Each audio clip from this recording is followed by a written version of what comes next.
Hey guys, welcome to another one of my videos. Thank you so much for tuning in today.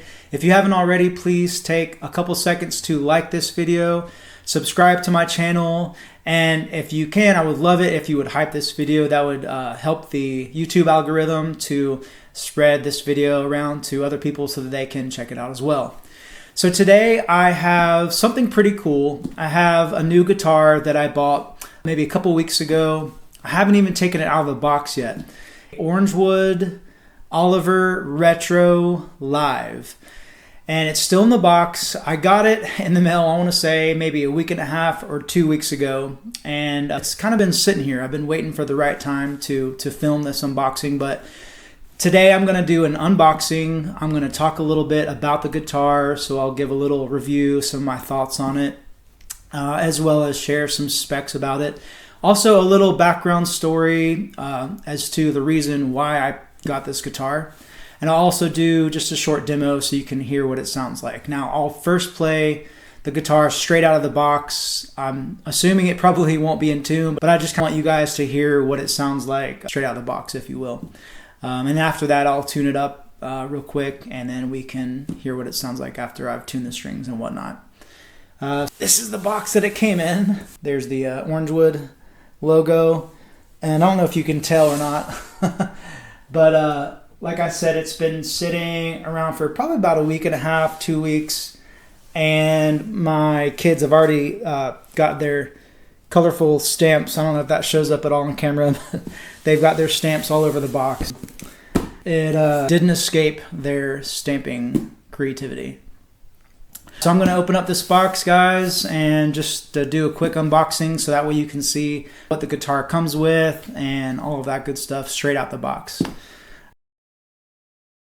This is the soft gig bag or case that the guitar comes in. Again, this is the Orangewood Oliver Retro Live. The Live designates that it comes with an LR Baggs pickup system installed. Let's open this up and see what's inside. So first I'm just going to open this little zipper pocket right here just to see if there's anything in here. And there is. So it looks like just a little bit of some information on how to work the LR Baggs pickup in there with the volume and tone knobs. See what else we got in here. This is the stick-on pickguard you can put on. And looks like it also comes with the truss rod adjustment tool. Let's open up the case and check out this Orangewood Oliver Retro. I'll get the guitar out and show you guys the guitar, and then I'll also show you the inside of the case. So this is the gig bag. This is the outside of the gig bag, front and back. It does come with the shoulder straps, and it looks like a side handle right here if you want to carry it on the side after it's zipped up. And when you unzip the case, this is the inside of the gig bag right here. It's got like a nice soft material. It's padded, so it's not just material, but it's padded with something, and it's like I said, it's soft on the inside. So it looks like there's a little bit of a protection for your guitar, but definitely not as much as with a hard shell case. All right, I'm going to set this down and bring over the guitar so you can check it out. This is the Orangewood Oliver Retro Live.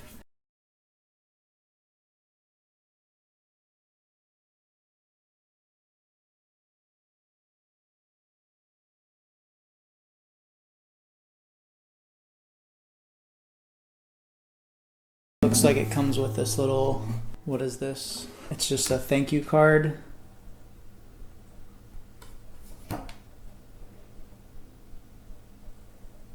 And then the other one looks like just care instructions for the best way to take care of your guitar.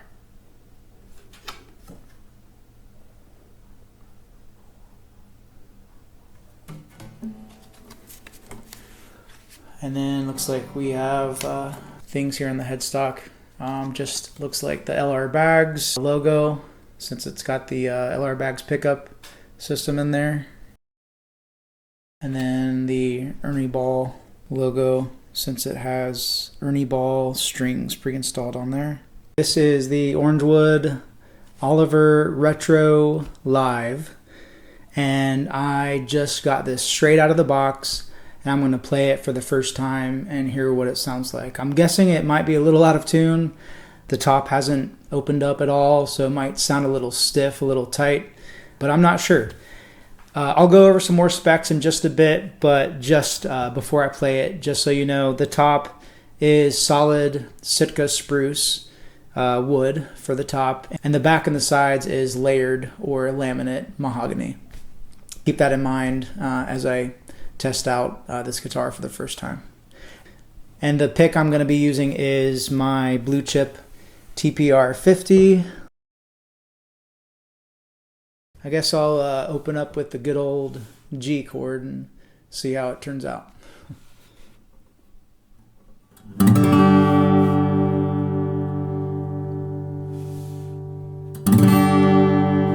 It's a little out of tune. Here, we'll play an E chord. Still out of tune. Let me tune up this guitar real quick and I'll play a little bit so you can hear what the guitar sounds like. And then after that, I'll go over some of the specs of the guitar, some of the background story as to why I purchased this guitar just recently, as well as the purpose of this guitar. So stay tuned. No pun intended.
This guitar is part of the Overland collection.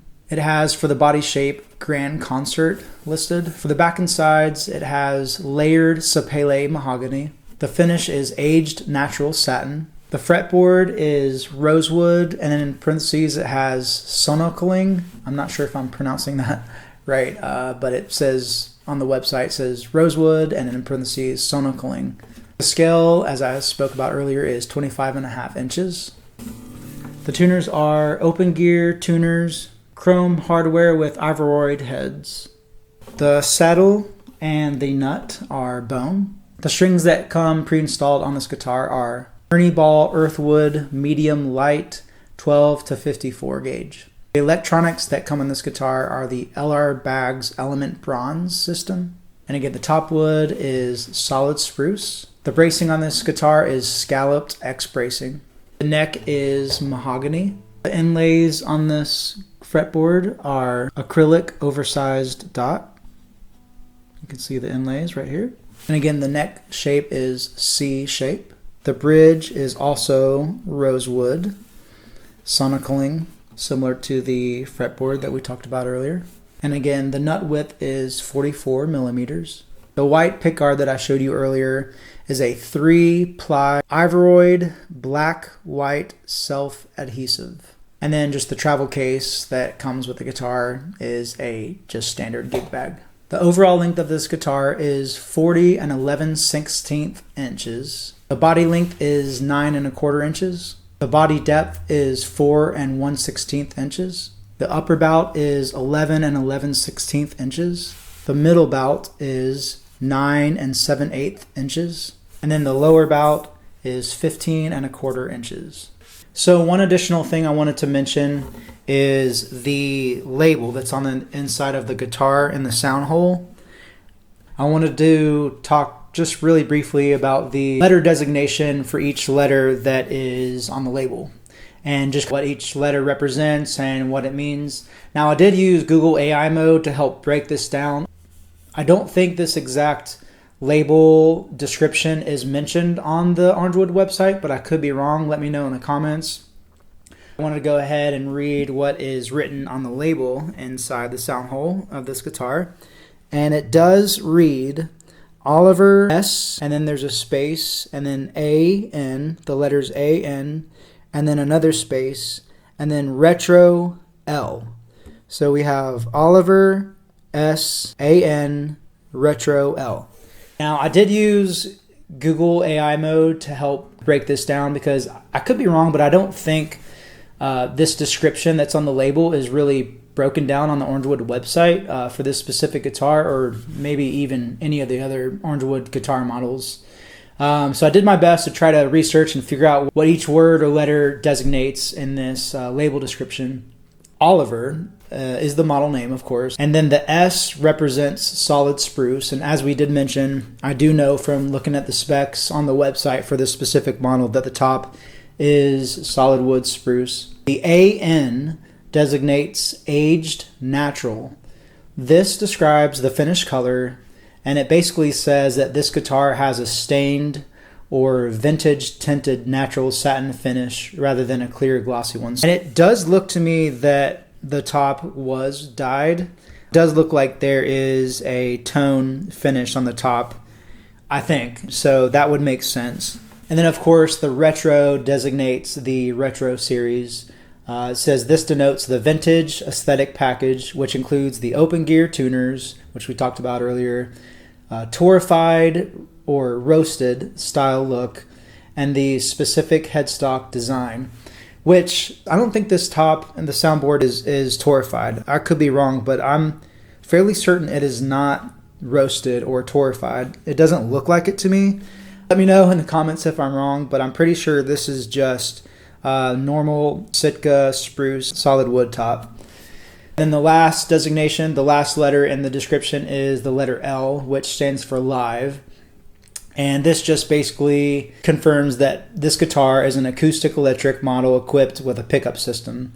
And as we talked about earlier, the pickup system in this guitar is the LR Baggs pickup system in there.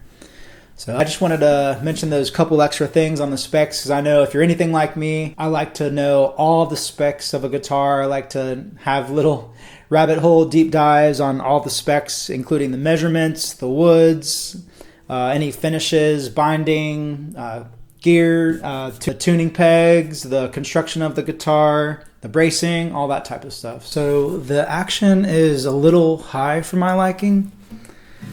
I think I'm going to make some adjustments later on to the truss rod and see if I can bring down the action a little bit. I feel like it's a little too high for what I like. I like my action to be a little lower, at least on the Blueridge BR-143A that I've been playing on mostly pretty much every day.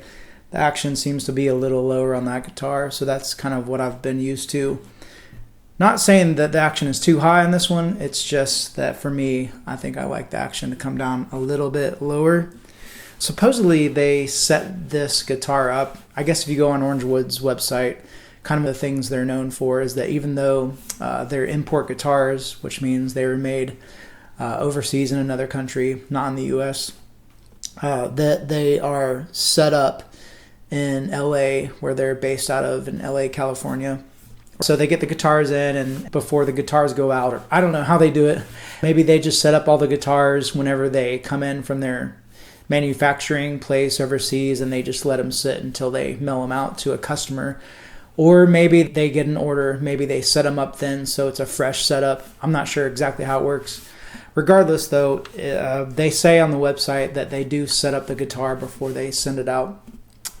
And so you can tell that it was set up It looks like it was just out of tune a little bit, so you can tell that they tuned it. I'm not sure how extensive the setup was, like if they were really measuring the action on the different frets and whatnot. I think the action's a little too high, like I said, so I'm going to try to bring it down. The bridge pins look like they're doing something funky. I don't know. Here, I'll try to see if I can get this to show up on camera. I don't know if you can see, but the low E bridge pin is kind of popping out pretty high, as well as the B string and the G string. I'm not sure why that is. I don't know. We'll have to take a look at that later and figure out what's going on with the bridge pins.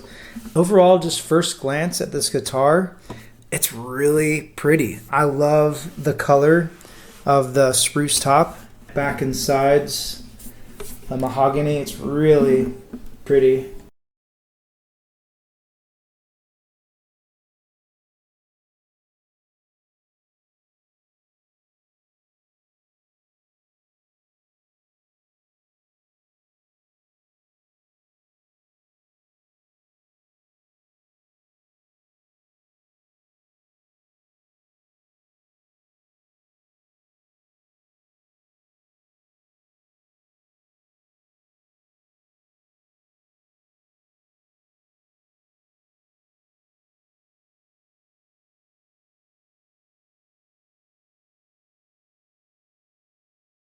As you can see, there's the LR bags, volume and tone knob inside the Soundhole right there.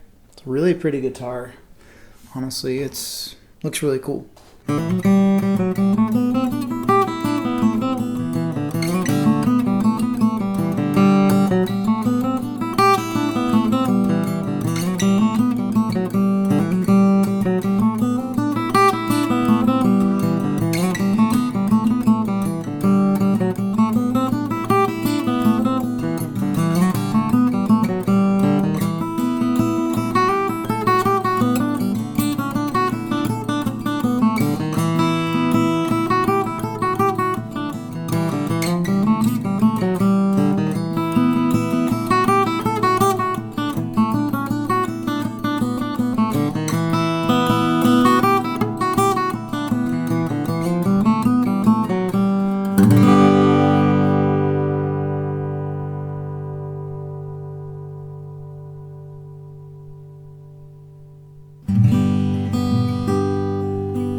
Why did I get this specific guitar? Here's why. Here's the background. Here's a little bit of the story to what led to me buying this guitar. So, as you may or may not know, if you've been watching any of my recent YouTube videos, you probably know that I own a Blueridge BR-143A.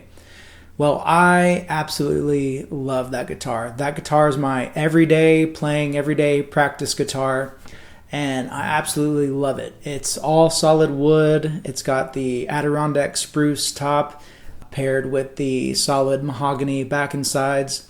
And I love that guitar. Can't tell you how much I love it. Love the feel, the sound, everything. It's my go-to guitar. Well, if you also have been watching any of my recent videos, you've seen that I have at least one or two, maybe three videos where I talk about guitar health as far as having your guitar inside versus outside, and what the outside elements as far as mainly humidity or even temperature fluctuations can do to the wood of a guitar and the different parts of a guitar. And so this is kind of what led to me getting this guitar, because I don't want to take my Blueridge guitar outside really that much, if at all. The conditions have to be pretty good outside for me to take it outside. It's got to be maybe like between 65, 75 degrees, and the humidity's got to be somewhere in between 40 and 60% for the RH level for me to want to take my guitar outside. And even that, I don't want to have it directly in the sunlight and all those things. Okay, maybe I'm a little OCD about that. However, it served me well over the past, and I've learned, especially from some of the mistakes I've made with my guitars and the health of my guitars and how to properly maintain them over the years. I've learned from a lot of those mistakes that I made when I was younger, and so now I keep really good care of my guitars. So, circling back to my Blueridge, I don't want to take it outside really, and so that led to me getting this guitar. So I went on a little bit of a hunt, if you will. I went on a search for a guitar that had a solid wood top, which this has. This has solid Sitka spruce, and I wanted the guitar to have laminate or layered back and sides. If you don't know what laminate or layered is, I'll put a video link somewhere where I talk about just what layered or laminate wood is and kind of the difference between the two. But basically they're the same thing. It's just plywood. Some guitars have 3 plies or layers of wood. Some have 4 or 5, just kind of depends. But basically it's compressed sheets of wood, and they real thin sheets, real thin plies, and they compress it together and they glue it together.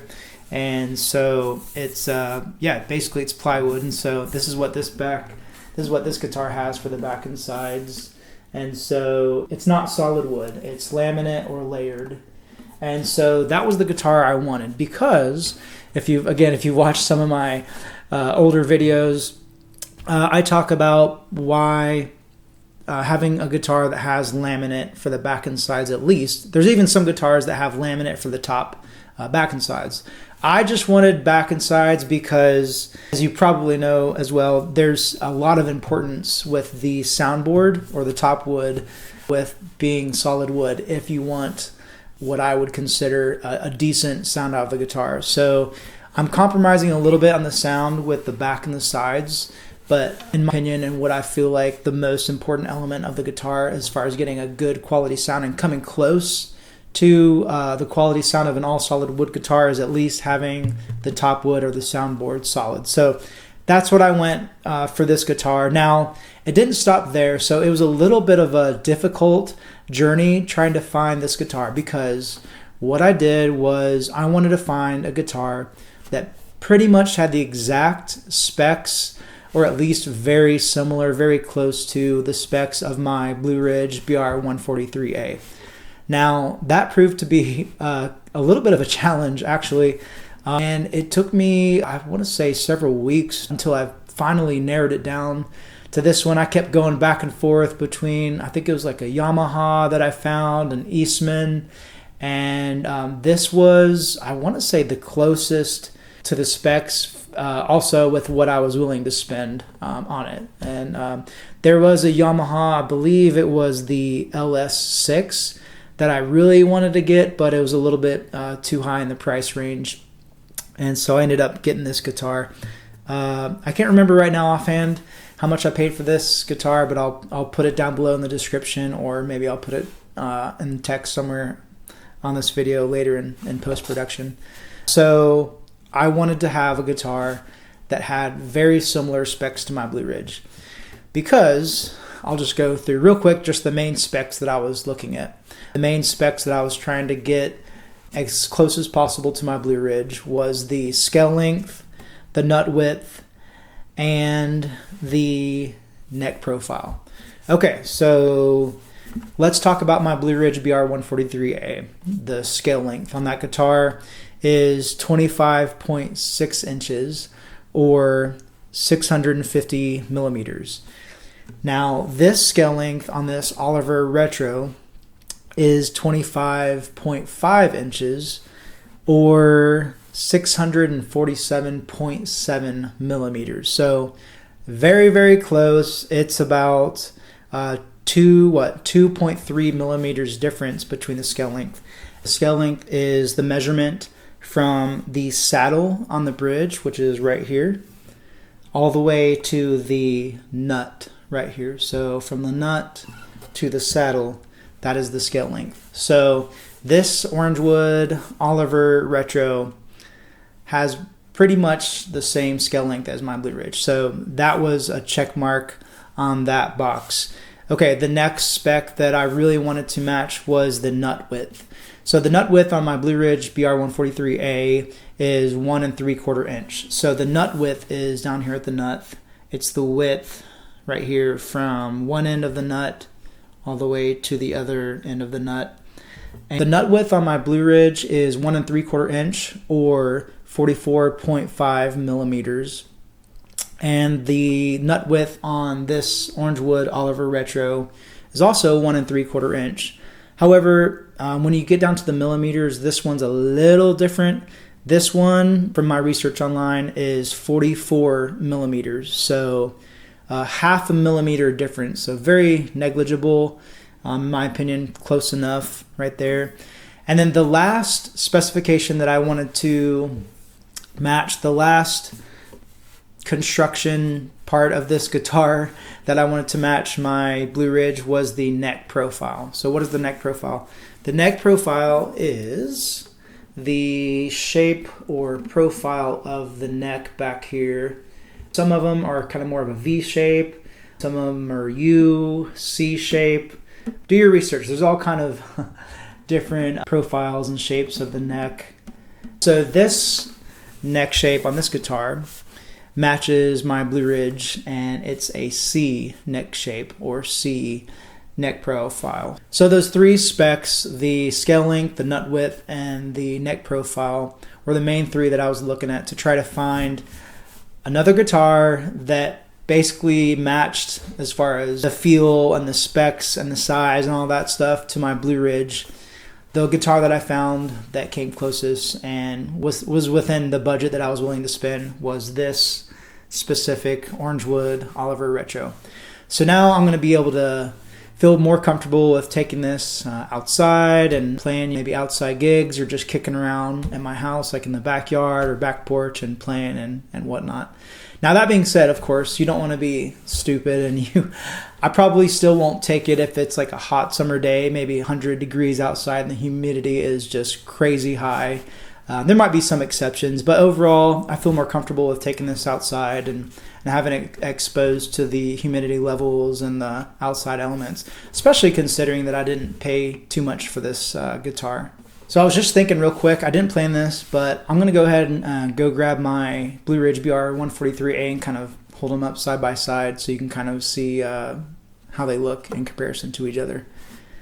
All right, guys, here is a side-by-side comparison of my Blueridge BR-143A, which is right here, and my brand new Orangewood Oliver Retro Live, which is over here on this side.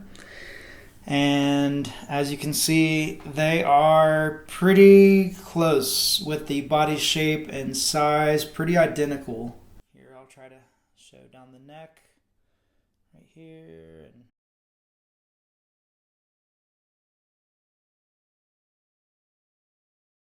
Now there are a couple differences aesthetically on these two guitars. This one has the gloss finish and this one has more of a matte finish on the guitar.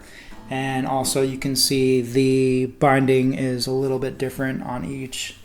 It's pretty cool that I was able to find a guitar that had laminate back and sides and solid wood for the top that pretty much matched the main specs of my Blueridge that I was looking for, which was the scale length, the nut width, and the neck profile. Hopefully I can adjust the truss rod pretty soon on this and lower the action just a little bit, so maybe it'll feel a little more like my Blueridge. Definitely when I was just demoing it just earlier, the action is a little bit too high for my liking. If you do want to hear my Blueridge and what it sounds like, I'll leave a link somewhere up top or also down below in the description of my Blueridge guitar, a review and demo that I did of that recently. So go check that out.